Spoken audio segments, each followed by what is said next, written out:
दोस्तों, मैं ज़्यादा पढ़ा लिखा नहीं हूँ, क्योंकि आप यहाँ पे जितने सभी लोग बैठे हो सब पढ़े लिखे लग रहे हो, बहुत खूबसूरत लग रहे हो, लेकिन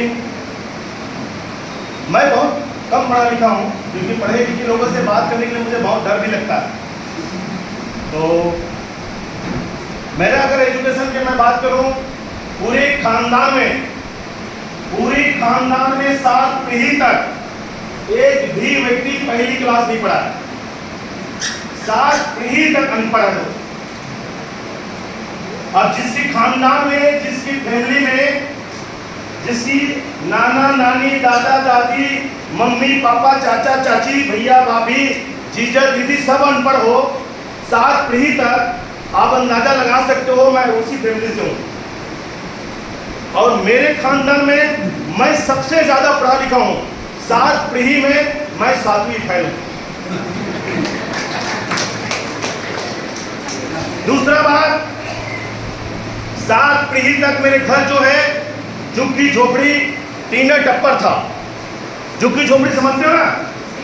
झुग्गी झोपड़ी जो खदर के घर होता है।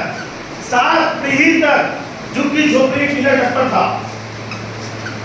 और 5 पीढ़ी तक मेरे पिताजी लोग गरीबी के चलते अपने अपने ससुराल में जीवन यापन किया है। जैसे कि मैं जिस गांव में रहता हूँ वो गांव मेरे मामा गांव है। मेरा पिताजी का ससुराल है। मेरा पिताजी अपने ससुराल में रहते हैं, उसका पिताजी अपने ससुराल में रहते हैं, और उसका पिताजी अपने ससुराल में रहते हैं, और उसका पिताजी अपने ससुराल में रहते हैं, और उसका पिताजी अपने ससुराल में रहते हैं। ये 5 पीढ़ी तक गरीबी के चलते मेरे पिताजी लोग अपने अपने ससुराल में जीवन यापन किया है। लेकिन 6वां पीढ़ी का भी नंबर लग चुका था।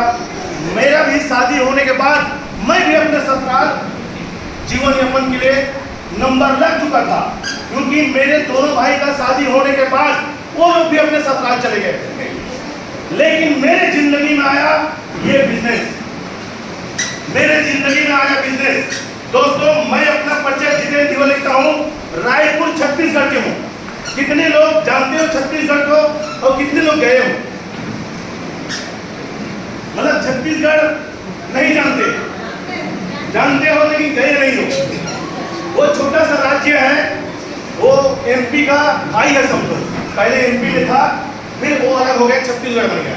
तो मैं छत्तीसगढ़ से हूँ, और छत्तीसगढ़ में जो क्रिकेट मैच होता है ना, स्टेडियम होता है, वो मेरे गांव मैदान में बना है।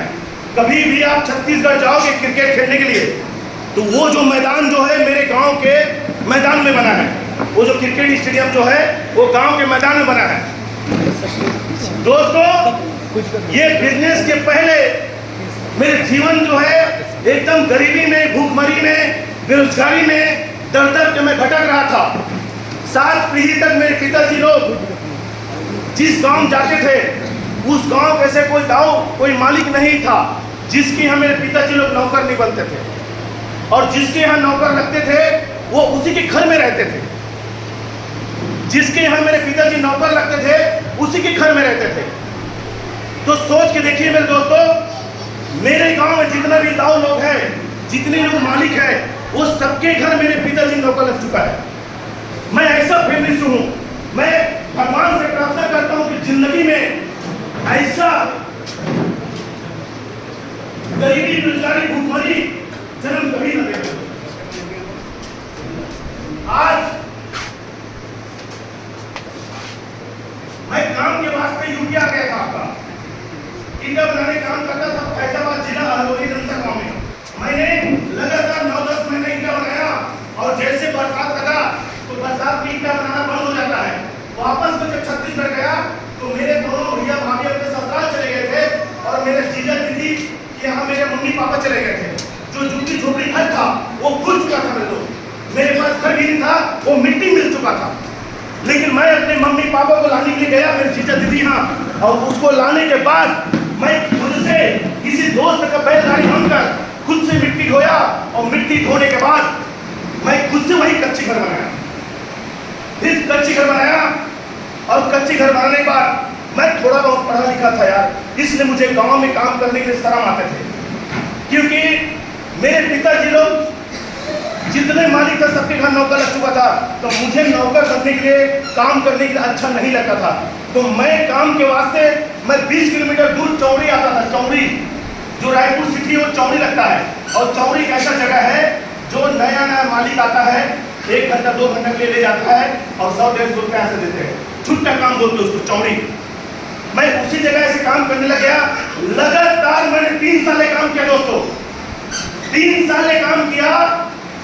और 3 साल के बाद एक दिन ऐसा दिन था, मैं 12 बजे रात के ओवर टाइम किया था।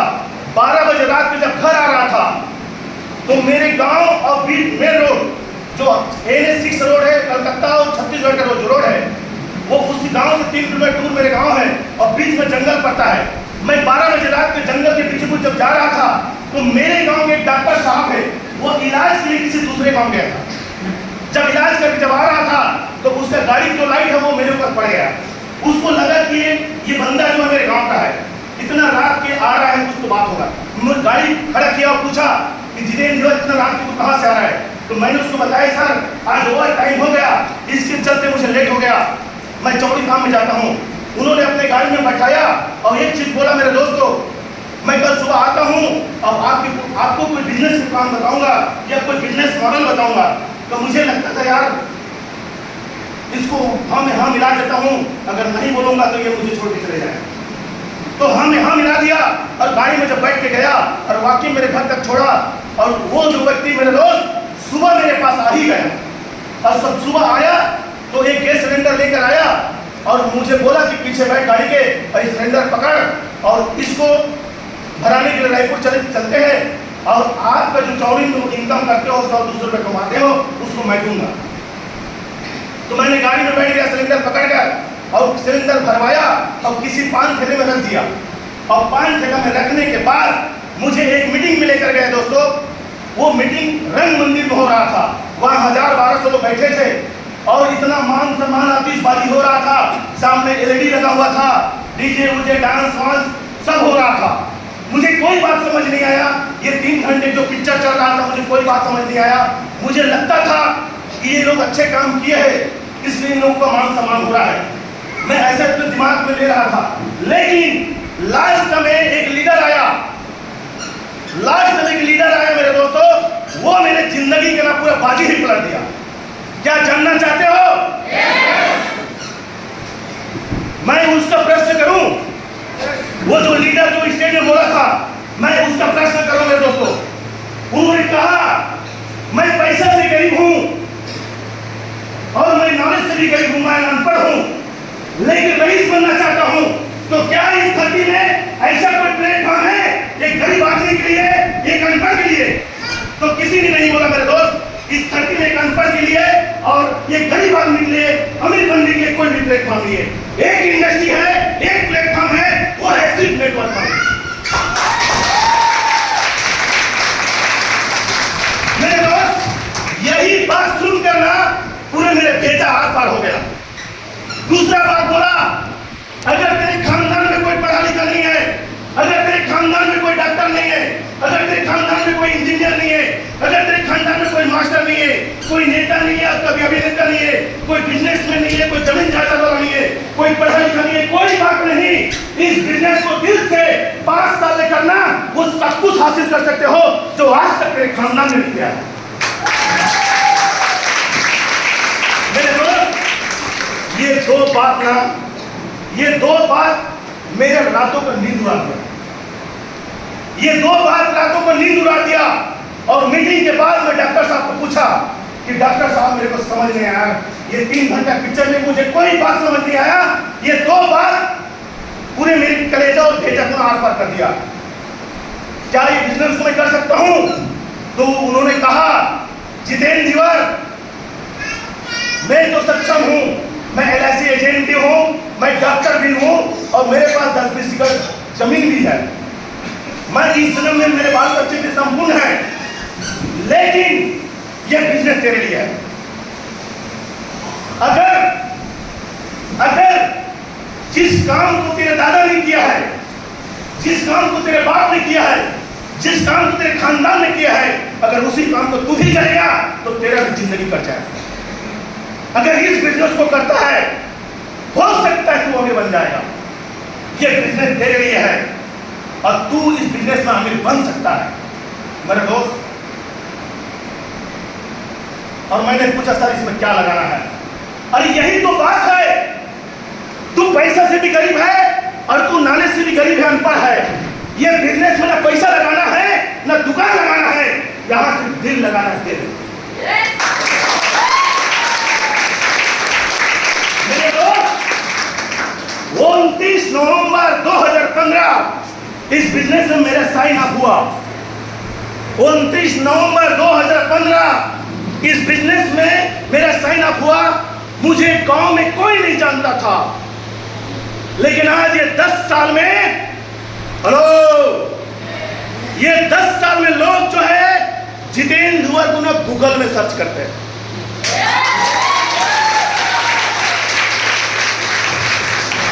अभी जब जितेंद्र धुवर से गूगल में लिखोगे ना तो सबसे पहला मेरा फोटो आएगा।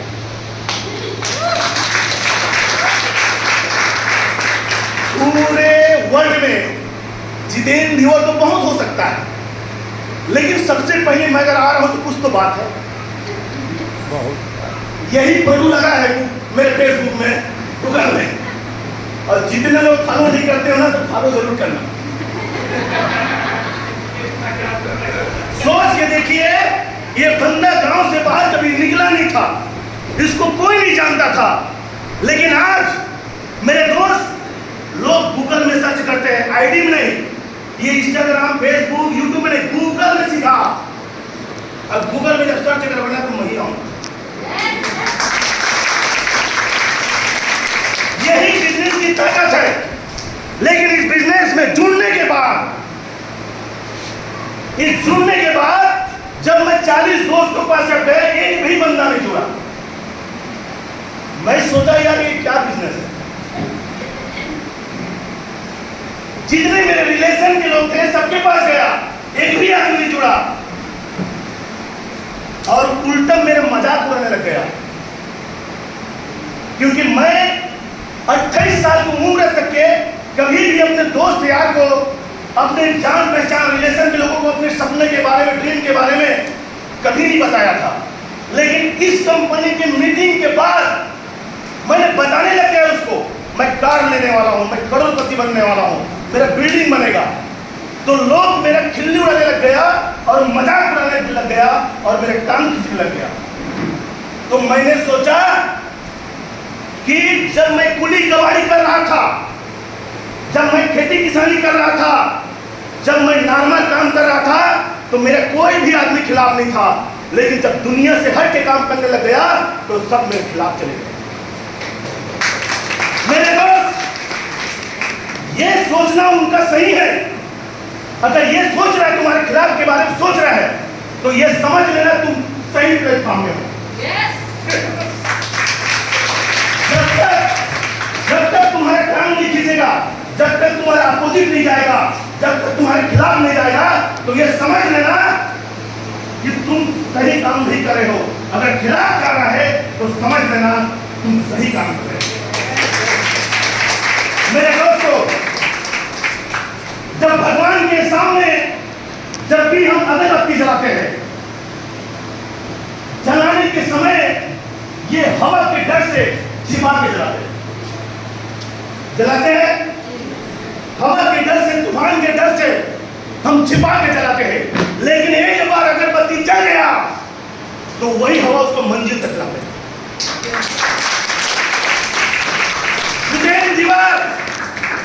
जितेंद्र धुवर ये जितना तेरे खिलाफ बात कर रहा है, तो ये समझ लेना अभी आपको अकेला चलना पड़ेगा, लेकिन जिस दिन कामयाब होगा, जिस दिन सफल होगा, ये सब आपके साथ चलेगा।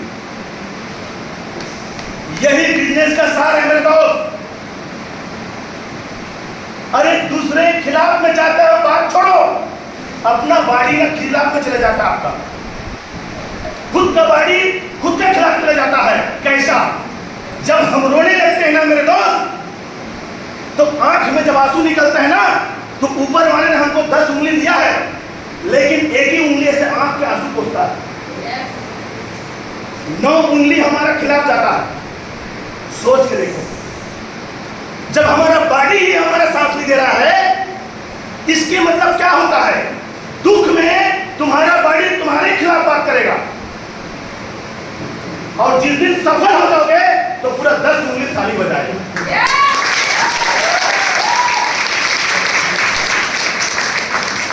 तो ये समझ लेना, आप जब भी कोई नए शुरुआत करोगे तो आपको अकेला ही शुरुआत करना पड़ेगा। मेरे दोस्त, मेरे साथियों, जब भी आप प्रॉब्लम में हो, दुख में हो, समस्या हो, तो ऊपर वालों को याद करना यार, आपके अपलाइन को याद करना यार। आप हमेशा खड़े रहोगे, कभी जिंदगी में कभी नहीं गिरोगे। आपकी हथेली में एक ऐसा बल्ली लेना और बल्ली को पकड़कर ऊपर देखना। वो बल्ली जब तक ऊपर देखते रहोगे तब तक खड़े रहेगा। हेलो, और नीचे देखोगे तो बल्ली गिर जाएगा। बताने का मतलब ये है मेरे दोस्त, जब दुख में हो, तकलीफ में हो, तो ये समझ लेना कि आपको ऊपर वाले को याद करना बहुत जरूरी है, आपके अपलाइन को याद करना बहुत जरूरी है। तभी इंडस्ट्री में टिके रहोगे और वही आपको उस मंजिल तक ले जाएंगे। मेरे दोस्तों, ये छोटा छोटा चीज में अपना दिमाग खराब मत करना यार। रिक्शा वाला कुछ बोल दिया, साला दिमाग खराब हो गया। साला पान खड़ा वाला कुछ बोल दिया, साला दिमाग खराब हुआ है। जल्दी खराब हो तो उसको क्या बोलते हैं? चाइना मॉडल क्या बोलते हैं? साला पड़ोसी कुछ बोल दिया, साला दिमाग खराब हो गया। गली में कोई बोल दिया, साला पगला आदमी, साला दिमाग खराब हो गया। अरे बाबू, तुम्हारा दिमाग अगर पल पल में खराब हो रहा है तो ये समझ ले तुम्हारा दिमाग साला चाइना मॉडल है। समझ रहे नहीं? आप ब्रांडेड बनना पड़ेगा, ब्रांडेड। जब इस जितेंद्र तिवारी इंडस्ट्री कदम रखे ना, 10 लोगों को प्लान दिखाया, साला एक भी आदमी जुड़ा, साला मेरा दिमाग खराब नहीं हुआ। 50 लोगों को प्लान दिखाया, साला एक भी आदमी जुड़ा, मेरा दिमाग खराब नहीं हुआ। अरे 3 महीने लगातार बिजनेस किए, एक भी व्यक्ति मेरे साथ नहीं चला, मेरा दिमाग खराब नहीं हुआ। जितना भी मेरे दोस्त यार, 40 दोस्त यार, एक सबको प्लान दिखाया, एक भी बंदा आदमी नहीं जुड़ा, मेरा दिमाग खराब नहीं हुआ। जितना भी मेरे रिलेशन के लोग हैं, एक भी बंदा मेरे साथ नहीं जुड़ा, एक भी रिलेशन के लोग मेरे साथ नहीं जुड़ा, मेरा दिमाग खराब नहीं हुआ। लेकिन आज 10 साल के बाद सबका दिमाग खराब हो गया।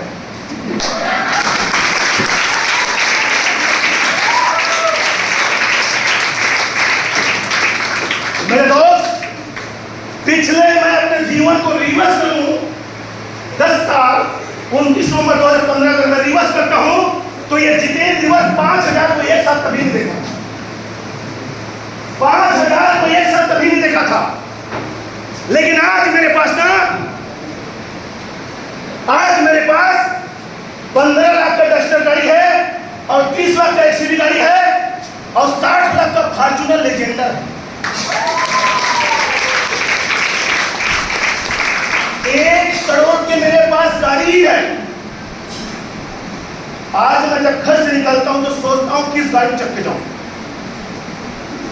ये व्हाइट में जाऊं कि ब्लैक में जाऊं, मुझे सोचना पड़ता है। तो आदमी ब्लैक जाता है तो ब्लैक में ज्यादा जाता हूं। मेरे दोस्तों, अभी तक कि आपको कोई बताने वाला नहीं था, अभी तक कि आपको कोई ड्रीम समझाने वाला नहीं था। लेकिन एक बात नोट कर लेना, अगर नहीं भी करते हो आइटम बिजनेस तो आधा जीवन जो गुजर चुका है ना, ये भी जीवन गुजर जाएगा। मेरे माँ जो है ना, बचपन एक चीज मुझे सिखा दिया था। जब वो आलू की सब्जी जब लाते थे ना बाजार से, 15 साल 17 साल पहले बात बता रहा, अगर एक आलू के हिस्सा में अगर आधा आलू खराब हो गया तो हमारे गरीब फैमिली में और लो फैमिली में क्या करते हैं, जो खराब हिस्सा है, जो सड़ चुका है, गल चुका है, वो खराब हिस्सा को निकाल के फेंक देते हैं। ऐसे गरीब परिवार में होता है, क्योंकि मैं गरीब आदमी था तो मेरे घर अक्सर होता है, और रईस लोग पूरा फेंक देते हैं। लेकिन गरीब परिवार में एक आलू हिस्सा में अगर आधा आलू खराब हो गया है तो उस हिस्से को निकाल के फेंक देते हैं, और जो सही हिस्सा होता है उसको पका के खाते हैं। ये क्या कहता है आलू? मैं उस दिन समझा कि जितेंद्र तिवारी तुमको 28 साल की उम्र तक के तुमको ये सपने के बारे में, ये करोड़पति के बारे में, ये मोटर गाड़ी कार बंगला के बारे में कोई नहीं बताया था।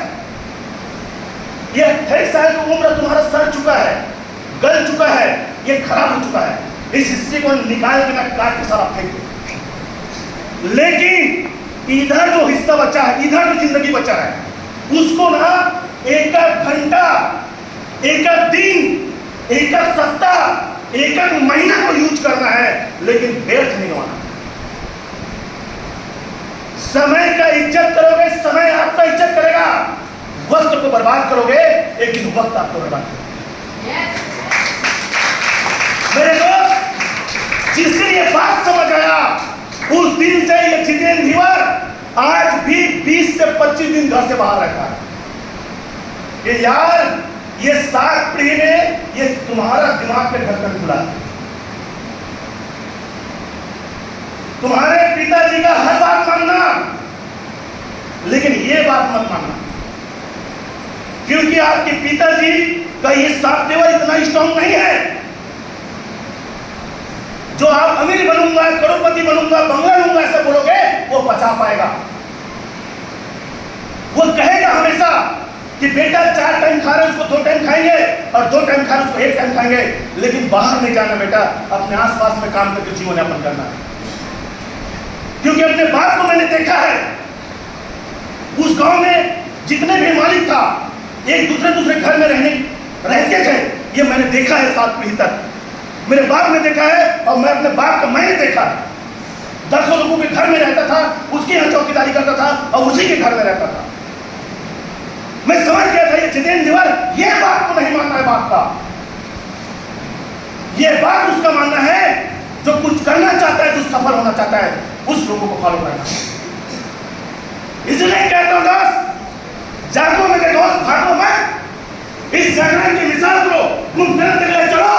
आर्थिक आजादी का अभियान को संसद भवन तक ले चलो। अरे जीत की सहजादियां खैरात में नहीं मिले करते, जश्न जीत मनाना है मेरे दोस्त। इस सर को कफन तक ले चलो, इस सर को कफन तक ले चलो।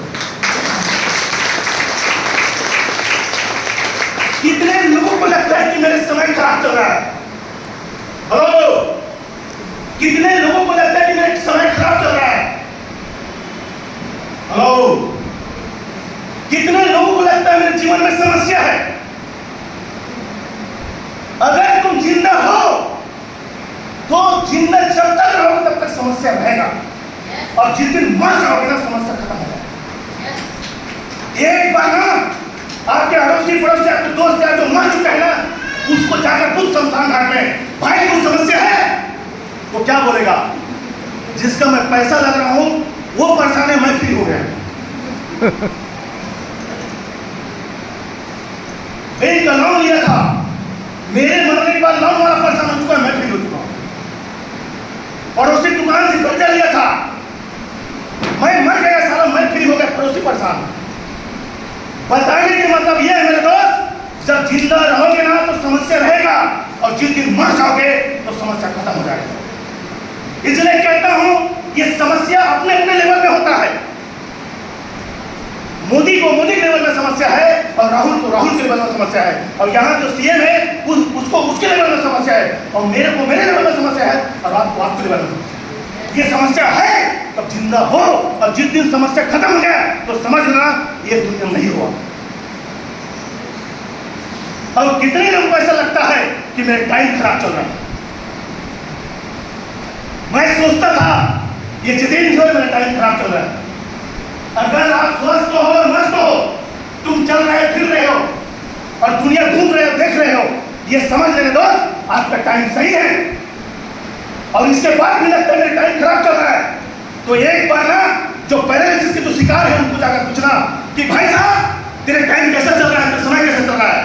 तो जो पैरालिसिस में जो बिस्तर में सूता पड़ा हुआ है ना, वो एक चीज बोलेगा, भगवान से मेरे पास जितना भी संपत्ति है उसको प्रभु ले जा, लेकिन जो पैरालिसिस जो मुझे मार दिया लोगों मार दिया हो उसको ठीक कर देना। वो पूरे दौलत को जीरो करने के लिए तैयार है तो अपने स्वस्थ शरीर के लिए। अगर वो कहता है मेरे टाइम खराब चल रहा है, मेरे समय खराब चल रहा है, तो चलेगा। एक बार ना जिसकी आंख नहीं है, दोनों आंख, उनसे जाकर पूछना कि भाई साहब तेरा टाइम कैसा चल रहा है? तो वो कहेगा यार मेरा समय ठीक नहीं चल रहा है, मैं दुनिया देखना चाहता हूँ लेकिन ऊपर वाले मुझे अंधा बना दिया। मेरे पास जितना भी गाड़ी घोड़ा संपत्ति है ना सबको जीरो कर दे, लेकिन 2 आंख दे देता है ना, तो बहुत बहुत धन्यवाद। मैं दुनिया देखना चाहता हूँ लेकिन देख नहीं पा रहा हूँ। ऐसी में दौलत क्या मतलब? ऐसी में दौलत क्या मतलब? जो अंधे हो गया हो, अरबों खरबों की संपत्ति है, ऐसे दौलत नहीं चाहिए। एक बार जिसके दोनों पैर नहीं ना, उनसे जाकर पूछ कि भाई साहब तेरे समय सही चल रहा है? तो एक ही चीज बोलेगा, मैं दुनिया घूमना चाहता हूं अपने पैरों से, लेकिन पैर ही नहीं है, इसके वजह से मैं नहीं घूम पा रहा। मेरे दोस्त ये बात को आज नोट कर लेना, अगर आप स्वस्थ हो और मस्त हो, चल रहे फिर रहे हो और स्वस्थ हो, तो दुनिया की सबसे बड़ा अगर संपत्ति है तो आपका बॉडी है, स्वस्थ बॉडी। आज के बाद ये भगवान को कभी कंप्लेन मत करना, दुनिया में किसी को मत बोलना मेरा टाइम खराब चल रहा है। अरे तेरे टाइम खराब नहीं चल रहा है बाबू, तेरा दिमाग खराब चल रहा है। दिमाग डॉक्टर के पास जाओ, इलाज करवाओ। यही बिजनेस का सहारा है दोस्त। आजादी इसीलिए मिलता है। वो 26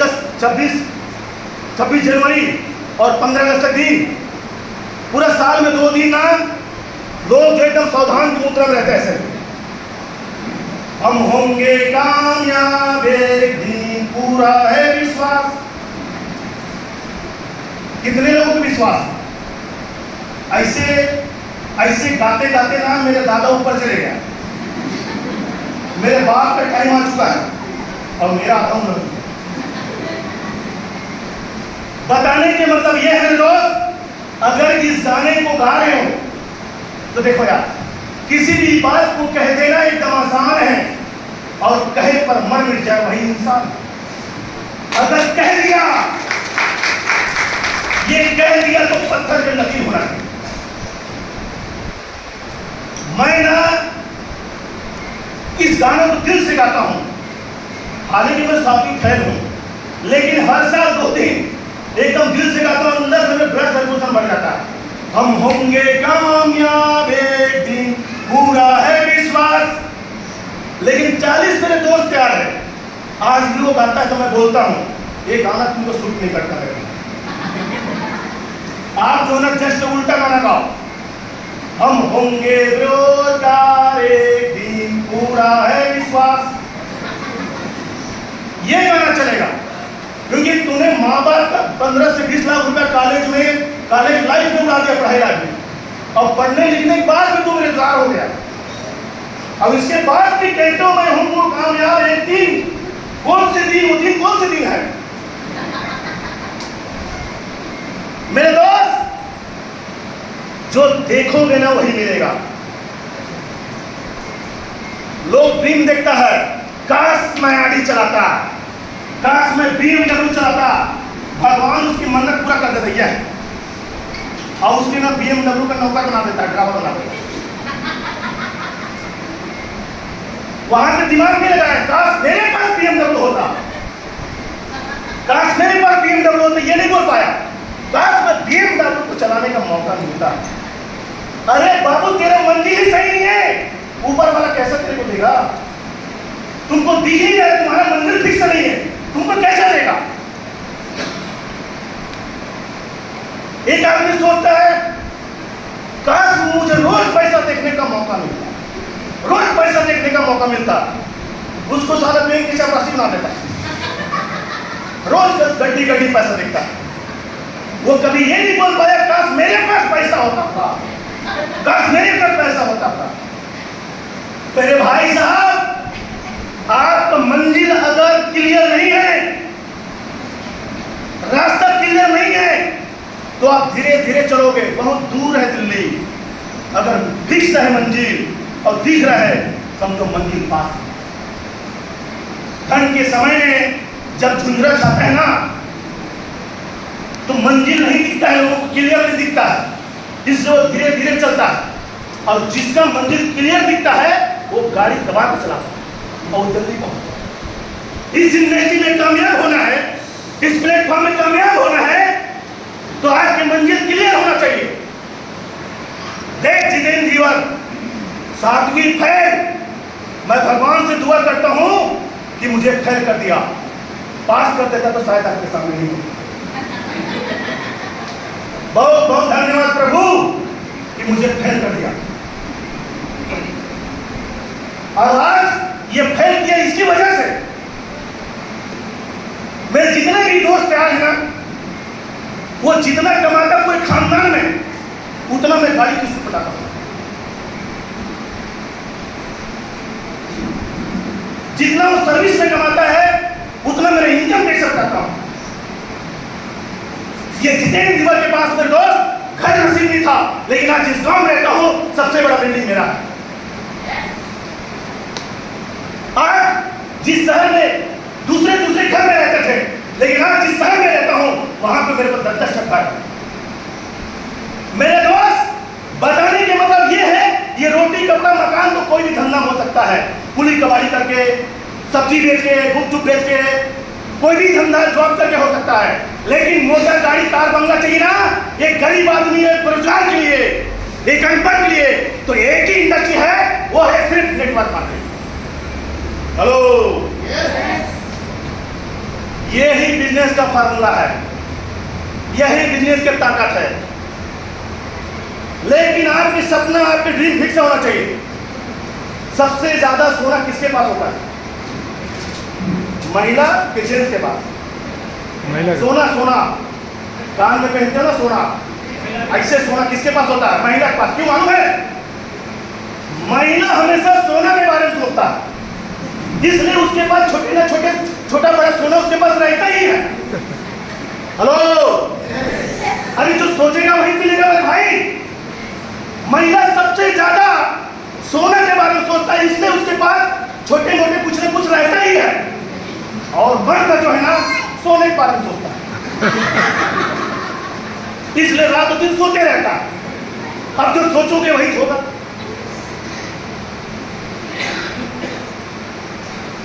तो आपको डिसाइड करना है। मैं बता दूं, इस धरती में सबसे बड़ा अगर कोई पावरफुल व्यक्ति है तो महिला लोगों को, महिला लोग है, आपको बता रहा हूं।